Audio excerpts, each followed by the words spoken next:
네, 오늘은 자금 출처 조사라고 하는 그 세무 조사를 어떤 기준으로 선정하는지랑 그 구체적인 적발 사례에 대해서 좀 살펴보도록 하겠습니다.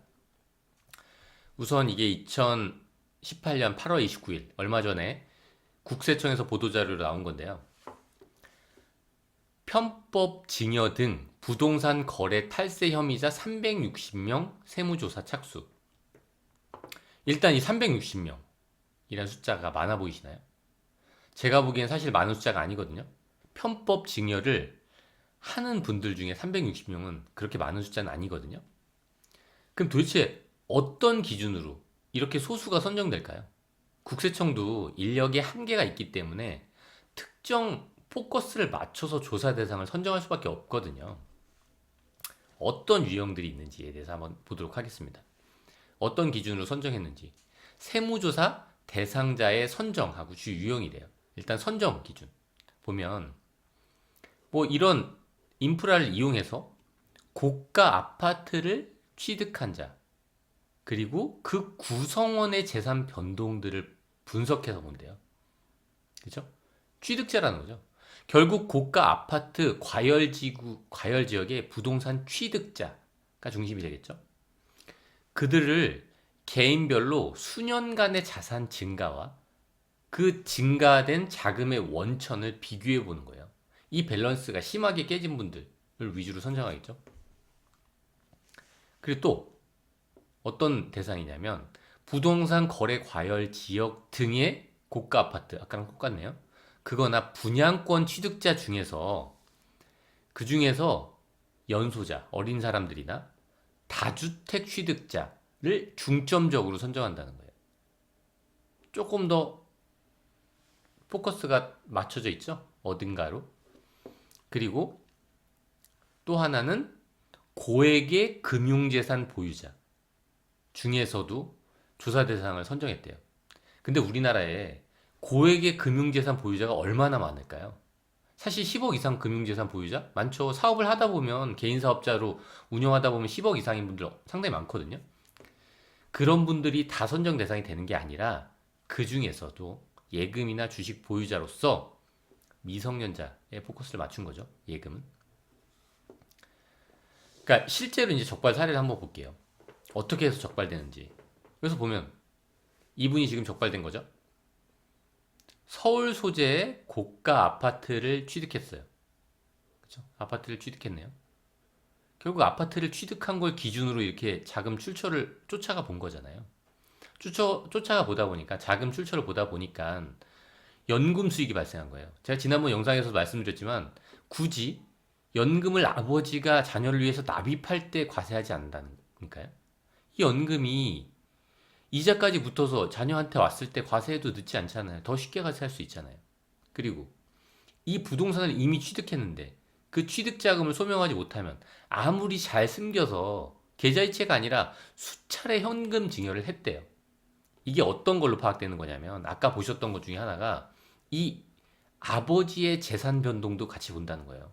아까 잠깐 살펴봤지만 여기서 그랬잖아요. 이 앞쪽에서 봤듯이 부동산 취득자의 가족 구성원들의 재산 변동 상황까지 본다는 거예요. 그럼 아까 이걸 다시 보면은 이 아버지의 재산 변동이 있었겠죠. 그 내역을 기준으로 현금으로 증여했구나 라고 충분히 추정할 수 있지 않을까요? 이게 사실 그 보도자료의 일부인데요. 잘 보면은 결국 아파트를 취득한 사람, 여기서 보면 연간 급여 5천만 원이래요. 물론 20대 중반에서 연간 급여 5천만 원은 작은 돈은 아니지만 사회초년생이 서울 아파트를 33억짜리를 취득할 수 있나요? 취득할 수 없겠죠. 그런데 거기에 아버지가 의대 교수래요. 그러면 가족 구성원의 재산 상황까지 파악한다 그랬죠. 이 의대 교수가 실제로 소득세 신고한 건 있을 텐데 금융재산은 그대로 있다면 뭔가 의심스럽지 않을까요? 이것도 마찬가지죠. 특별한 소득이 없는 30대 초반이에요. 근데 아버지가 사업을 경영하죠. 아마 사업 소득이 상당히 많을 거예요.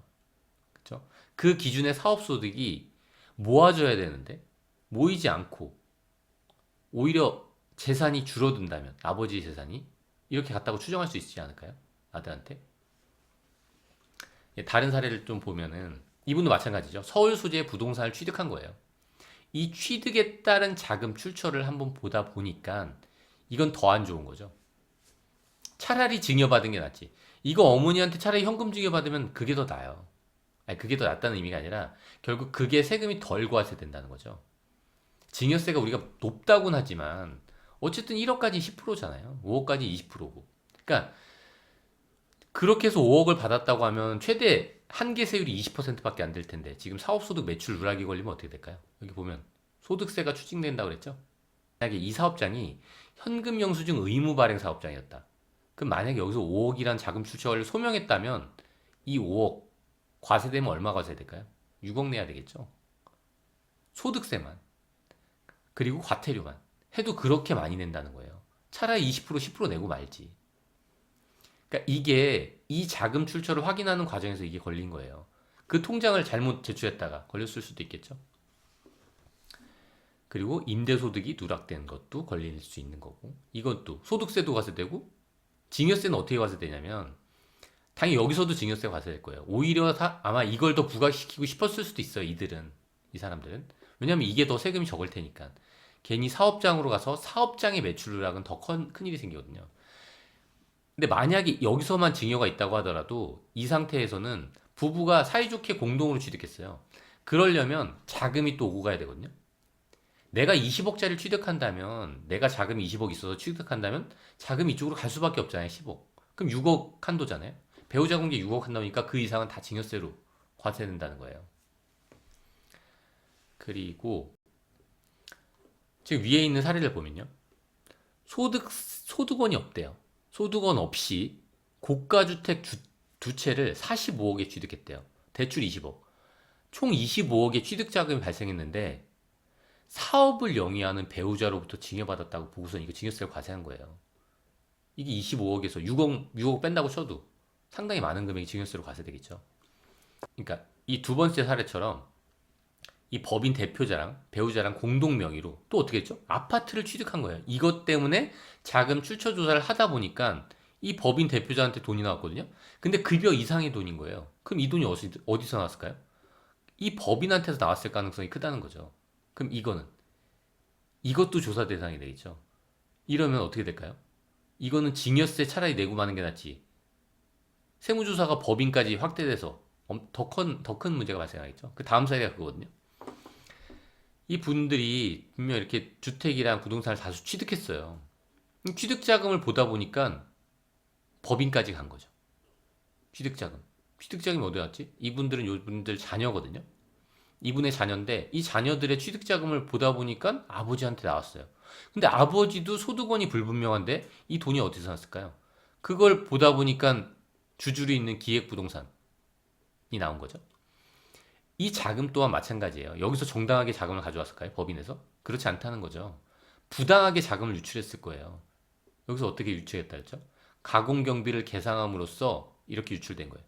근데 여기 이거의 시작점은 뭐냐면 이 부동산 취득이에요. 이 자금을 쫓아가다가 이렇게 온 거예요. 그러면은 이 가공경비에 대해서 어떻게 될까요? 이거 뭐 횡령으로 볼 수도 있겠죠. 그러니까 이런 식으로 다른 문제까지 파생을 시킬 수 있다는 거예요. 차라리 증여세 신고하는 게 낫지. 그래 가끔 여기 부동산에 대표 명의 빌려주시는 분들이 있는데 이게 지금 실질 대표는 아닐 거예요. 왜냐면 여기 지금 보시면 업체는 폐업했다 그랬거든요. 여기서 돈을 많이 땡긴 다음에 이걸 폐업해 버리는 거예요. 그러면은 과세가 어떻게 될까요? 그 대표자한테 과세 되겠죠. 주주가 지분 비율이 높지 않으면 사실 이 주주까지는 안 오거든요. 그래서 사실 실제로 이 부동산을 업체를 운영한 사람은 이 사람일 거예요. 근데 이렇게 빠져나가는 경우가 종종 있거든요. 그러니까 이런 부분에 대해서 조심하셔야 되고 이 대표 명의 같은 거 잘 쉽게 빌려주시면 안 됩니다. 그리고 이렇게 유학생이네요. 유학을 갔다 왔는데 상가를 취득한 거예요. 우리가 유학을 갔다 온다고 돈이 그냥 생기는 건 아니잖아요. 근데 어떤 식으로 했냐면 이 상가를 취득하면서 계좌 증빙을 하나도 안 남긴 거죠. 집에서 착실하게 모아뒀던 현금을 매도자한테 바로 준 거예요. 그럼 모를까요? 상가 거래가액이 다 신고되는데 그걸 모를까요? 당연히 안다는 거죠. 아무리 현금, 계좌이체 내역이 없다고 하더라도. 그리고 그 대상이 아파트를 취득한 것뿐만 아니라 고가 주택의 전세로 거주하는 사람들도 본다는 거예요. 이게 지금 국세청 보도자료의 일부예요. 30대 중반의 급여 생활자로서 급여는 모두 소비 지출에 사용했대요. 이렇게 안다는 거예요. 이 사람이 급여를 아무리 그 자금 출처 조사원으로 확보해놨다고 해도 그걸 다 자기 명의의 카드값으로 썼을 수 있잖아요. 국세청이 모를까요? 이게 다 안다는 거죠. 그리고 이분은 좀 특이해서 뉴스까지 나온 것 같은데 ATM기를 활용했어요. ATM기로 쭉 뽑아가지고 ATM기로 입금하는 거죠. 아들한테. 이거 과세당국의 감시망을 피하기 위해서 과연 과세당국의 감시망을 피한 걸까요, 이게? 이걸 조사하잖아요. 이 아파트 취득자금의 출처 조사를 할 때, 이 취득에 대한 조사를 할 때요. 이 거래 내역이 쭉 나오잖아요. 이분의 통장 거래 내역이 쭉 있을 거잖아요. 입금 쭉쭉쭉쭉 입금 내역이 있겠죠? 그럼 그 입금이 어디 ATM기에서 입금된 건지도 확인돼요. 이게 무슨 말이냐면 이 아버지가 아버지 통장에서 ATM에서 출금했을 거잖아요. 그 ATM기에서 길 건너편에 있는 ATM기로 가가지고 아들 계좌한테 입금해놨어요. 다른 은행에. 그럼 모를까요? 안다는 거죠. 이 ATM기 위치까지 안다는 거죠. 결국 이분도 어떻게 됐죠? 신도시 부동산을 다수 취득했잖아요. 그쵸? 이것 때문에 자금 출처 조사가 돼서 걸린 거겠죠. 그 요거는 이제 부동산을 취득한 거랑은 약간 다른 케이스인데 아까 말씀드렸다시피 예금을 보유한 사람들은 많거든요. 여기 공공이면 10억 되겠죠, 최소한. 10억 이상의 예금을 보유한 사람들 생각보다 많아요. 금융 계좌를 가지고 있는 사람들 생각보다 많은데 10살 미만인 거예요. 걸릴만 하죠, 이 정도면. 그래서 그 자금 출처를 보다 보니까 현금도 증여했을 거고 주식도 증여했다. 이렇게 봐서 과세가 된 거죠. 결국 자산 증가랑 자금 원천의 비교가 가장 핵심이에요, 사실 개인별로. 근데 어떻게 한다 그랬죠? 이거를 나만 보는 게 아니에요. 부동산 취득자만 보는 게 아니라, 그러니까 부동산을 취득한 나뿐만 아니라 그 나 이외의 가족 구성원들의 자산 증가 내역, 감소 내역도 같이 본다는 거예요. 근데 자금 출처가 이렇게 밸런스가 깨진 사람들을 집중 분석하고 그들을 세무조사 대상으로 선정한다는 거죠. 그리고 사실 이 자금 출처 조사가 더 문제가 되는 게 이거예요. 개인 사업들의 매출 누락으로 이어질 수 있어요. 마찬가지로 법인 조사로 이어질 수 있다는 거예요. 법인에서 분명 어떤 근거 없이 돈이 나왔다면은 법인 조사로 이어져서 도대체 그 근거가 뭔지도 보다 보면 비용이 과대 계상됐다거나 아니면 매출을 누락시켰다거나 이게 적발되면 증여세만 과세되는 게 아니에요. 법인세도 과세되겠죠? 그리고 또 법인세 말고 또 뭐가 과세될까요? 그리고 매출 누락에 대해서 과태료도 나올 수 있겠죠. 현금, 영수증 미발행 과태료. 그러니까 이런 부분에 유의를 해야 된다는 거예요. 그리고 결국 지금 보시다 보면은 알겠지만 포커스는 사실 자산 취득에 좀 맞춰졌거든요. 물론 이제 자산뿐만 아니라 고액의 예금을 보유한 사람들도 했지만 그분들은 그 사람들 어떤 대상이었죠? 미성년자였잖아요. 포커스를 약간 더 맞춘 게 물론 이렇게 아니면 난 괜찮다 이런 의미로 제가 말씀드리는 건 아니에요. 근데 지금 이렇게 보도자료에 나온 거는 어떤 특정한 포커스가 있다는 거죠. 조사 대상을 선정하고자 하는. 그렇죠? 왜냐하면 편법 중요하시는 분들이 엄청 많거든요. 실제로. 그래서 지금은 사실 부동산, 그 중에서 투기 과열지구나 고가 부동산, 고가의 전세에 포커스가 약간 맞춰져 있다는 거죠. 그렇게 해서 자금 출처 조사를 시작한다는 거죠. 근데 어느 순간 뉴스에서 소비에 포커스가 맞춰진다면 소비보다는 지금 자산의 취득이지만 지금은 어느 순간 비싼 외제차의 리스에 포커스가 맞춰지면 그것도 자금 출처 조사의 대상이 될 수 있지 않을까요? 물론 지금은 아니겠지만. 네, 오늘은 여기까지 하도록 하겠습니다.